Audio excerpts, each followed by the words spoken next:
আজকে তোমাদের আমি দেখাবো কচুরলতি। এই কচুরলতি ঝটপট কম সময় কিভাবে বানাবে আর কচুরলতিগুলোকে কিভাবে গোটা গোটা রাখবে সেটা তোমাদের আজকে দেখিয়ে দেবো। কচুরলতিটা ভালো করে কেটে তার মধ্যে আমি পেঁয়াজ কুচো, রসুন বাটা, হলুদ গুঁড়ো, লঙ্কার গুঁড়ো, কাশ্মীরি লঙ্কার গুঁড়ো, নুন আর সর্ষের তেল দিয়ে ভালো করে মাখিয়ে নিয়েছি। ততক্ষণে ওটা ম্যারিনেট করা থাক।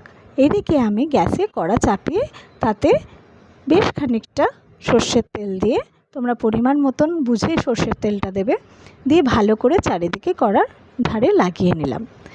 এইবার বেশ ফুটন্ত হয়ে গেলে, একটু ধোঁয়া বেরোলে তেল থেকে, তবেই আমি এই কচুরলতিটাকে ডাইরেক্ট কড়াতে দিয়ে দেবো এবং দিয়ে কিন্তু এটাকে দেখো ছড়িয়ে দিলাম, নাড়লাম না।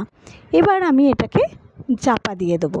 যারা অনেকেই রিপোর্ট করো যে কচুরলতি করতে গিয়ে ঘেঁটে যায়, গোটা কিছুতেই রাখতে পারি না, সেটা কিন্তু এরকম প্রসেসে করলে একদম ঘাঁটবে না।